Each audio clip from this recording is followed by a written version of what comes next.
کاسا بھر دو میں فقیر ہوں تمہارا، میرا خالق کاسا بھر دو میں فقیر ہوں تمہارا۔ اور 11ویں شریف کا یہ مہینہ چل رہا ہے، ملاحظہ فرمائیں کہ جھولی کو میری بھر دو ورنہ کہے گی دنیا، یا غوث پاک کہ جھولی کو میری بھر دو ورنہ کہے گی دنیا، اور غوث الورا کا مگتا، غوث الورا کا مگتا پھرتا ہے مارا مارا، سرکار غوث اعظم نظر کرم خدا۔ حضرات محترم یہ بھی شعر ملاحظہ فرما لیں کہ سب کا کوئی نہ کوئی دنیا میں آسرا ہے، ہر کسی کو کسی نہ کسی پہ ناز ہے، کسی کو اپنی طاقت پہ ناز ہے، کسی کو اپنی دولت پہ ناز ہے، کسی کو اپنے علم پہ ناز ہے، کسی کو اپنی شہرت پہ ناز ہے، مگر ہم کو تو سرکار غوث اعظم کی نسبت پہ ناز ہے۔ ملاحظہ فرمائیں کہ سب کا کوئی نہ کوئی دنیا میں آسرا ہے، سب کا کوئی نہ کوئی دنیا میں آسرا ہے، سب کا کوئی نہ کوئی دنیا میں آسرا ہے، اور میرا بجز تمہارے، میرا بجز تمہارے کوئی نہیں سہارا، سرکار غوث اعظم نظر کرم خدارا۔ اور آخری شعر ملاحظہ فرما لیں کہ یہ عطائے دستگیری کوئی میرے دل سے پوچھے، یہ علماء حضرات بیٹھے ہیں، ان کے بھی دل سے پوچھئے اور اپنے بھی دل میں ٹٹولیے، سب کو حضرت محترم سرکار غوث اعظم کا فیض حاصل ہے اور مل رہا ہے، اور انشاءاللہ صبح قیامت تک ملے گا۔ کہ یہ عطائے دستگیری کوئی میرے دل سے پوچھے، اور وہیں آ گئے مدد کو، وہیں آ گئے مدد کو، میں نے جب جہاں پکارا، وہیں آ گئے مدد کو، میں نے جب جہاں پکارا۔ جھوم کے درود پاک اللہم صلی محمد وآلہ وبارک وسلم، صلاۃ و سلام علیک یا رسول اللہ صلی اللہ تعالی علیہ وسلم۔ تو حضرات محترم اتنا زیادہ وقت نہیں کہ میں کوئی تمہیدی گفتگو کروں، کہ ابھی میں بالکل عنوان کے ساتھ سرکار غوث اعظم رضی اللہ تعالیٰ عنہ کی سیرت پہ آپ سے گفتگو کروں، آپ کے بچپن کو بیان کروں، آپ کے ولادت کو بیان کروں، آپ کے کرامتوں کو بیان کروں۔ حضرات اتنا وقت نہیں ہے کہ اتنی لمبی چوڑی گفتگو آپ حضرات کے سامنے کی جائے۔ قرآن کریم کی جو آیت کریمہ میں نے تلاوت کی ہے، ان الدین عند اللہ الاسلام، اللہ تبارک و تعالیٰ کا پسندیدہ مذہب اسلام ہے۔ ابھی آپ سماعت فرما رہے تھے کہ مذہب اسلام اس بات کی اجازت دے رہا ہے اور کن چیزوں سے منع کر رہا ہے، مگر یہ مسلمان ہے جس بات کی اجازت مذہب اسلام میں نہیں ہے، وہی سارے خرافات کو یہ مسلمان کرتا کرتا نظر آ رہا ہے۔ آج حضرات محترم جا کر کے دیکھ لیجئے شراب خانوں پر تو اکثر و بیشتر آپ کو مسلمان نوجوان وہاں ملیں گے، اور جب علماء کی محفل لگتی ہے، علماء کو کہیں بلایا جاتا ہے یا جلسے ہوتے ہیں یا کہیں پر تقریر ہوتی ہے، تو وہی نوجوان آ کر کے کان میں کہتا ہے مولانا صاحب حالات حاضرہ پہ کچھ کہہ دیجئے گا، اصلاح معاشرہ پہ گفتگو کر دیجئے گا۔ ارے بھائی اصلاح آپ کو کب حاصل ہوگی؟ جبکہ حکم یہ ہے کہ جب آپ پانی پیو تو داہنے ہاتھ سے پیو۔ اگر آپ سروے کر لیجئے گا، کہیں دعوت میں جائیے گا یا کہیں جلسے جلوس میں جائیے گا، تو آپ دیکھیے گا کہ آپ کو تقریباً 70% لوگ ایسے ملیں گے جو پڑھے لکھے لوگ بھی ہوا کرتے ہیں اور جانتے بھی ہیں ایسا نہیں کرنا چاہیے، مگر حضرات محترم لاپرواہی کی بنیاد پر وہ اکثر آپ کو بائیں ہاتھ سے پیتے ہوئے نظر آئیں گے، بائیں ہاتھ سے حضرات محترم کوئی چیز اٹھا کر کے چباتے ہوئے نظر آئیں گے، جبکہ اسلام میں یہ ساری باتیں منع ہے۔ بائیں ہاتھ سے نہیں کھانا چاہیے،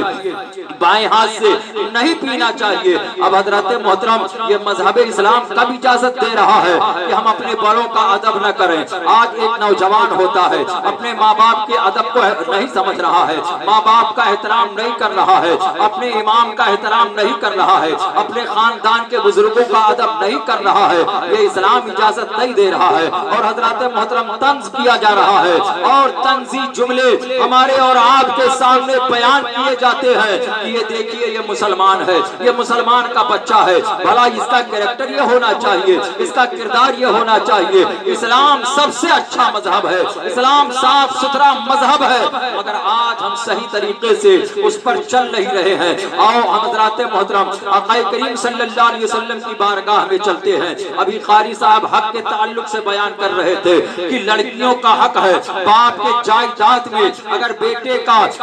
کا ڈبل ہے تو بیٹی کا سنگل ہے، مگر ہم کتنا حق ادا کرتے ہیں۔ اے مسلمانوں آؤ ہم چلتے ہیں آقا کریم صلی اللہ علیہ وسلم کی بارگاہ میں، اور حقوق کے تعلق سے ایک بات میں آپ کے حضرات کے سامنے بیان کر دوں اور آپ سمجھیے کہ حقوق العباد جو ہوتا ہے بہت زبردست اس میں گرفت ہوگی۔ ایک حقوق اللہ ہے، اگر ہم حضرات محترم نماز نہیں ادا کرتے، روزہ ہم پہ رب تبارک و تعالیٰ نے فرض کیا ہے اور روزے کو ہم نہیں ادا کر رہے ہیں تو ہم گنہگار ہوتے ہیں، اور رب تبارک و تعالیٰ چاہے تو اپنے فضل و کرم سے ہماری اس غلطی کو معاف کروا دے، وہ اس لیے کہ رب تبارک و تعالیٰ کا حق ہے اور اللہ تبارک و تعالیٰ ہمیں جنت میں جگہ دے دے۔ مگر اے مسلمانوں، اگر ہم نے قاری صاحب کے حق کو مار لیا ہے، عالم صاحب کے حق کو مارا ہے، اپنے امام کے حق کو مارا ہے، یا اپنے بیٹے کے حق کو مارا ہے، یا بیٹے نے باپ کے حق کو مارا ہے، یا حضرت محترم شوہر نے بیوی کے حق کو مارا ہے، یا بیوی نے شوہر کے حق کو مارا ہے، تو جب تک کہ وہ حق والا معاف نہ کرے گا، ہم نے اپنے اگر رشتہ دار کے حق کو مارا ہے، ہم نے اپنے بہن کے حق کو مارا ہے، اگر ہم نے اپنے پھوپھی کے حق کو مارا ہے، تو جب تک وہ حق والا یا حق والی معاف نہ کرے گی، رب تبارک و تعالیٰ بھی معاف نہ فرمائے گا، رب تبارک و تعالیٰ بھی معاف نہ فرمائے گا۔ آج حضرات گاؤں کے ہیں اور بڑی بے باکی کے ساتھ سچی بات بیان کر رہے تھے کہ آج لوگ نام نمود کے لیے بہت سارے کام ایسے کرتے ہیں جو شریعت کے خلاف، لیکن حضرات محترم آج ہم اپنے گریبان میں ذرا جھانک کر کے دیکھیں کہ ہم کس طریقے سے لوگوں کے حق کو مار رہے ہیں، ہم کس طریقے سے اپنے رشتہ داروں کے حق کو مار رہے ہیں، اپنے پڑوسیوں کے حق کو مار رہے ہیں۔ ہمارے پڑوس میں اگر کوئی غریب ہے تو چاہے ویسے ہی بغیر کھائے سو جائے، اس کے گھر میں فاقے ہو رہے ہیں یا اس کے بچے کھائے ہیں کہ نہیں کھائے ہیں، ان ساری چیزوں کی ہمیں پرواہ نہیں ہوا کرتی۔ جبکہ حضرات محترم اگر ہمارے پڑوس میں اگر ہمارا کوئی وطنی بھائی رہ رہا ہو، بھلے سے ہی وہ مذہب اسلام کا کلمہ پڑھنے والا نہ ہو، مگر وہ میرا پڑوسی ہے، تو ہمارا حق بنتا ہے کہ ہم اپنے اس پڑوسی کا خیال رکھیں۔ اللہ کے حبیب صلی اللہ علیہ وسلم کی حدیث ہے، اور آج ہم پہ جو انگلیاں اٹھائی جا رہی ہیں شک کے بنیاد پر کہ ہم غدار ہیں، نہیں، نبی کریم صلی اللہ علیہ وسلم نے 7 سال کی عمر میں وطن کی حفاظت کرنے کا طریقہ بتا دیا ہے اور فرما دیا ہے کہ یہ لوگوں جس ملک میں رہو اس ملک کی بقا کے لیے، اس ملک کی حفاظت کے لیے اگر بات آ جائے مال کی تو مال کو قربان کر دو، اور اگر بات آ جائے کہ جان دے کر کے ہم اس ملک کی حفاظت کریں گے تو اپنی جان کا نذرانہ بھی اپنے ملک کی حفاظت کے لیے پیش کر دو۔ مگر آج ہماری تاریخوں کو دبایا جا رہا ہے، ہمارے نہ بزرگان دین کے نہ ہمارے اکابر علماء کی باتوں کو پرچم عام پہ لایا جا رہا ہے، نہیں، ان ساری باتوں کو چھپایا جا رہا ہے۔ میں حق کے تعلق سے گفتگو کر رہا تھا کہ حق کو پہچانو۔ اے نوجوانوں، آج تمہیں کیا ہو گیا ہے؟ اور اے مسلمان، آج تو کتنے غفلت کے نیند میں سویا ہوا ہے، غفلت کی چادر اوڑھے ہوئے ہے۔ ایک باپ ہوتا ہے، ضعیف ہو گیا، کمزور ہو گیا، ہم اس کی خدمت نہیں کر پا رہے، کیا کل تب رب تبارک و تعالیٰ کی بارگاہ میں ہماری اور آپ کی پیشی نہیں ہوگی؟ آؤ چلو رسول اللہ صلی اللہ علیہ وسلم کی بارگاہ میں، آقا کریم صلی اللہ علیہ وسلم منبر ختم نبوت پہ جلوہ گر ہیں، صحابہ کرام کا مجمع ہے، آخری ایام میں، ظاہری زمانے میں میرے مصطفیٰ صلی اللہ علیہ وسلم نے حضرت بلال کو بلایا مسجد نبوی میں، اور میرے سرکار منبر ختم نبوت پہ جلوہ گر ہیں۔ رسول اللہ صلی اللہ علیہ وسلم فرماتے ہیں، اے بلال جاؤ اور جا کر کے مدینے کی گلیوں میں اعلان کر دو کہ آ کر کے لوگ میرا آخری خطبہ سن لے، اس لیے کہ اب میں اپنی ظاہری زندگی میں تمہیں کوئی وصیت نہ کروں گا، تمہارے سامنے کوئی خطبہ نہ دوں گا۔ جب حضرت بلال عاشق رسول اتنا سنتے ہیں تو جاتے ہیں مدینے پاک کی گلیوں میں اور یہ اعلان کرنے لگے، اے مدینے کے لوگوں چلو،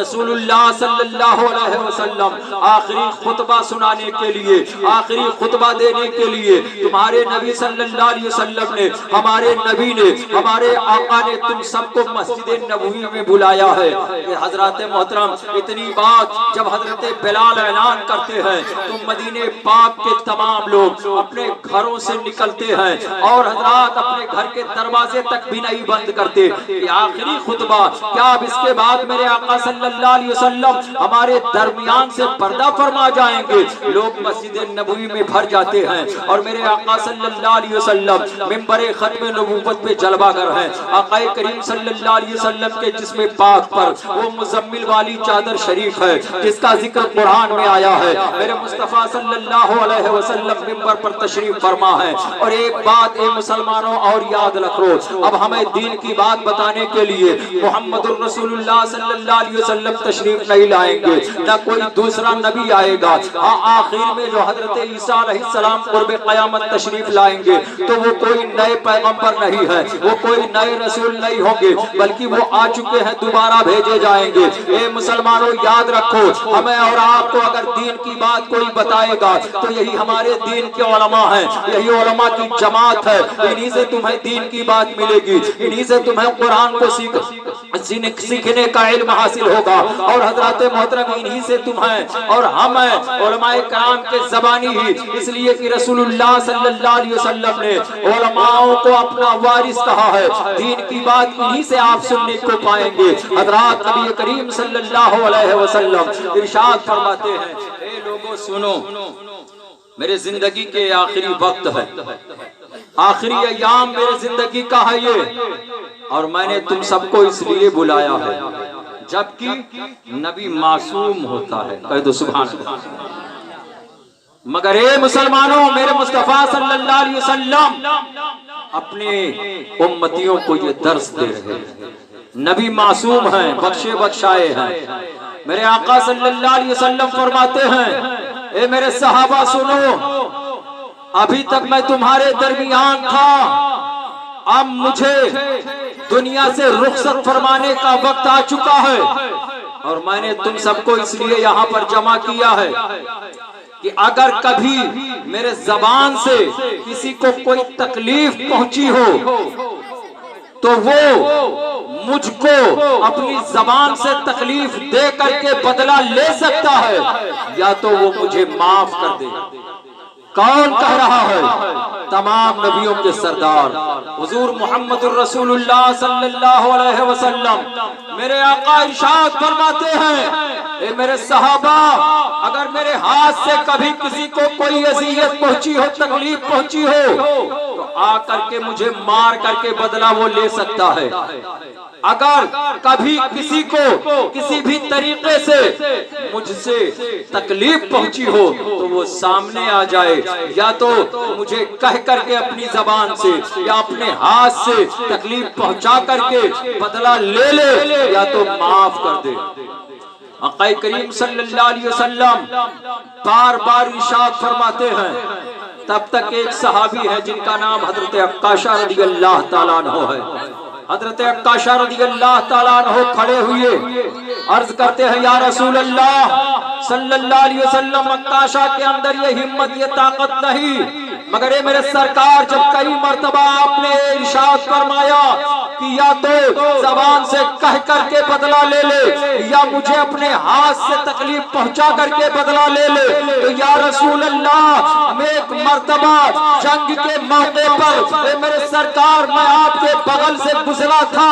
آپ بھی سواری پر سوار تھے، میں بھی اپنے گھوڑے پر تھا، اور اس وقت میری پیٹھ کھلی ہوئی تھی، میری پیٹھ ننگی تھی۔ یا رسول اللہ صلی اللہ علیہ وسلم، آپ کے ہاتھ میں جو چابک تھی آپ نے اسے گھمایا تھا، اور وہ چابک آ کر کے میری پیٹھ پہ لگ گئی تھی۔ اے میرے سرکار صلی اللہ علیہ وسلم، مجھے بہت تکلیف ہوئی تھی، اے میرے آقا صلی اللہ علیہ وسلم، میں اس کا بدلہ لینا چاہتا ہوں، میں مار کر کے بدلہ لینا چاہتا ہوں۔ جب حضرت عکاشہ نے اتنا کہا تو رسول اللہ صلی اللہ علیہ وسلم ارشاد فرماتے ہیں، اے بلال، جاؤ، وہی چابک یعنی وہی درہ حضرت فاطمہ رضی اللہ تعالیٰ عنہا کے مکان پہ رکھا ہوا ہے، لے کر کے آؤ اور عکاشہ کو دے دو ہاتھ میں۔ عکاشہ مجھے کوڑے لگا کر کے اور بدلہ پورا کر لے۔ حضرت محترم حضرت بلال جاتے ہیں۔ بات تو بہت لمبی ہے۔ جب حضرت فاطمہ کو پتا چلا کہ میرے آقا صلی اللہ علیہ وسلم نے منگوایا ہے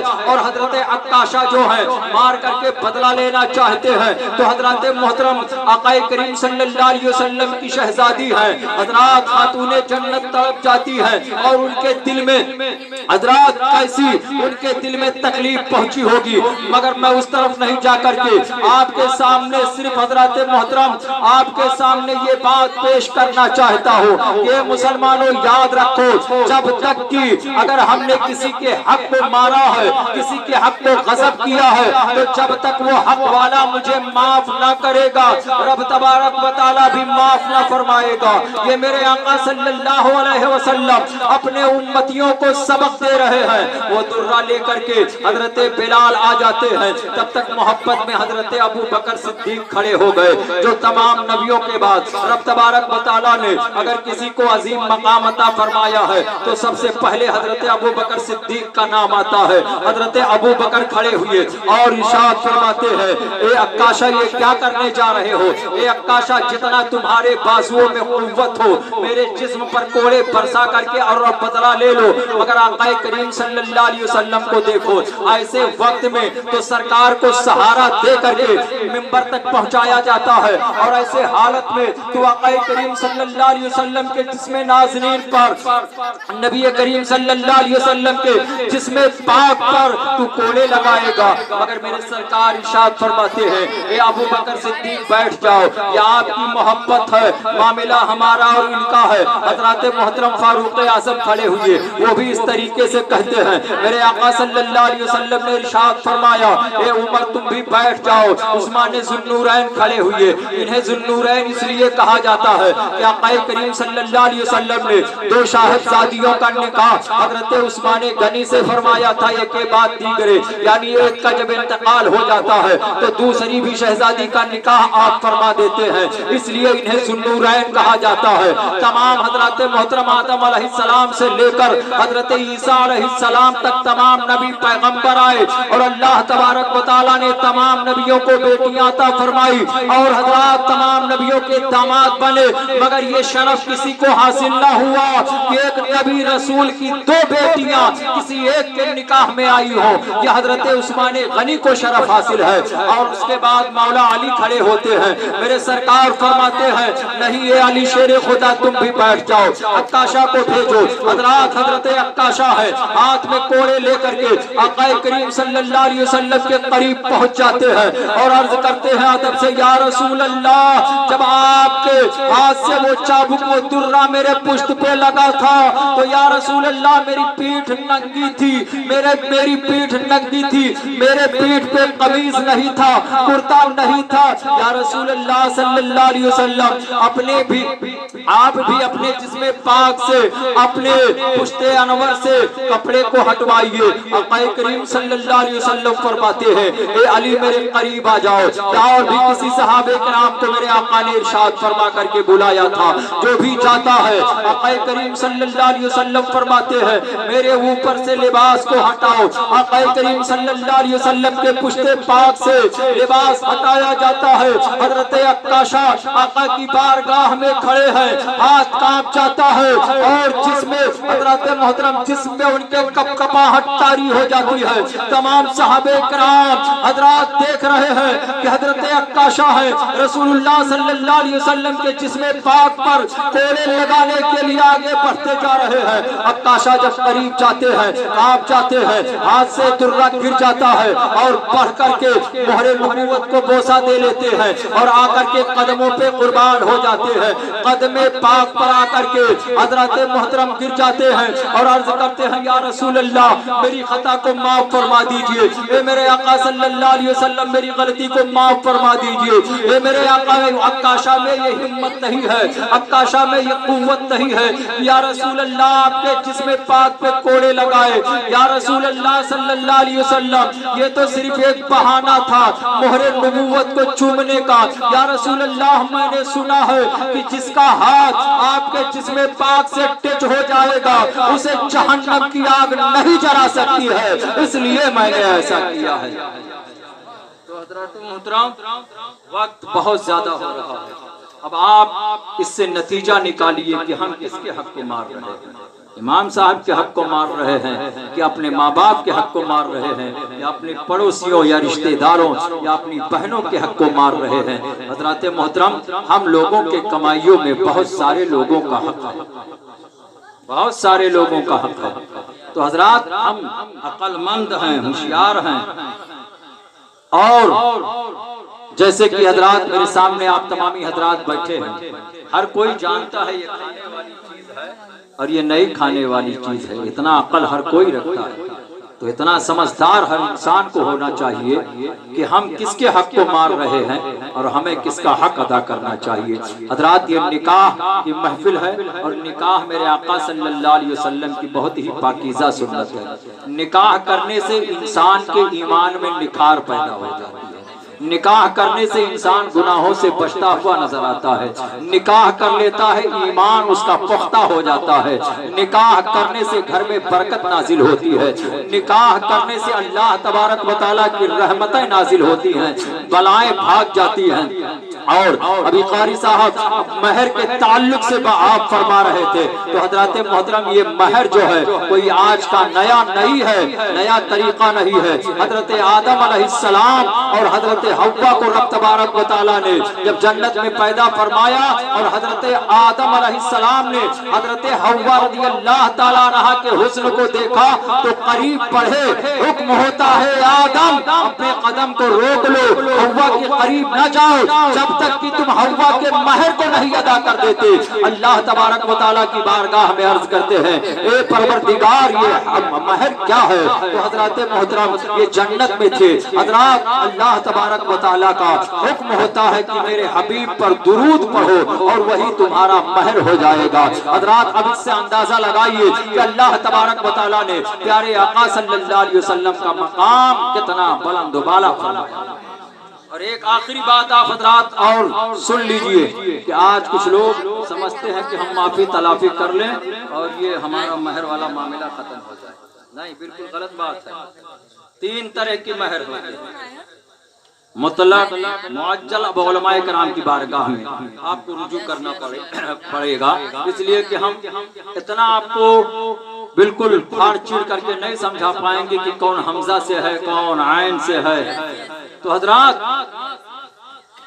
بہت لمبا چوڑا آپریشن کرنا پڑے گا تب سمجھ پائیں گے۔ علماء کی بارگاہ میں جائیے، مہر 3 طرح کا ہے، ایک فوری طور پہ ادا کیا جاتا ہے اور ایک کا وقت مقرر کر دیا جاتا ہے فلاں تاریخ میں، اور جو مطلق ہوتا ہے کبھی ادا کر دیا جائے گا ہاں زندگی میں۔ لیکن یاد رکھو مسلمانوں، اللہ کے حبیب صلی اللہ علیہ وسلم ارشاد فرماتے ہیں کہ اگر کسی بندے کے اندر یہ کھوٹ پیدا ہو جائے، اس کی نیت میں یہ فطور پیدا ہو جائے، اگر اس کے نیت میں یہ بات پیدا ہو جاتی ہے کہ ہم اپنی بیوی کو ایسے ہی بیوقوف بناتے رہیں گے، آج نہیں کل ادا کر دیں گے، کل نہیں پرسوں ادا کر دیں گے، اس مہینے میں نہیں اس مہینے میں دے دیں گے، اس سال میں نہیں اس سال میں دے دیں گے، اور اگر اس کے دل میں یہ بات ہے کہ میں ایسے ہی اس کو بیوقوف بناتا رہوں گا اور ادا نہیں کروں گا، تو اللہ کے حبیب صلی اللہ علیہ وسلم ارشاد فرماتے ہیں کہ ایسا کرنے والا انسان زانی ہوا کرتا ہے، نکاح کرنے کے بعد ہی زنا کا گناہ۔ تو اے مسلمانوں، ان ساری چیزوں سے بچنے کی کوشش کرو، پرہیز کرو، جس کا جو حق ہے کوشش یہ کرو کہ فوری طور پر دے دیا جائے تو بہتر ہے۔ رب تبارک و تعالیٰ کی بارگاہ میں یہ دعا ہے کہ جس کے یہاں یہ شادی خانہ آبادی ہے، اللہ تبارک و تعالیٰ اس شادی میں جناب عاشق علی بھائی کے شاید بھائی کی شادی ہے، پروردگار عالم اس شادی میں خوب رحمت و برکت کی برسات عطا فرمائے، اور آنے والی تمام بلاؤں مصیبتوں کو اللہ تبارک و تعالیٰ دور فرما دے، اور صحیح معنوں میں لڑکی اور لڑکے کو شریعت مطہرہ کے مطابق زندگی گزارنے اور مسلک اعلیٰ حضرت پر گامزن رہنے کی اللہ توفیق رفیق عطا فرمائے۔ استغفر اللہ ربی من کل ذنب واتوب الیہ وما علینا الا البلاغ۔ السلام علیکم۔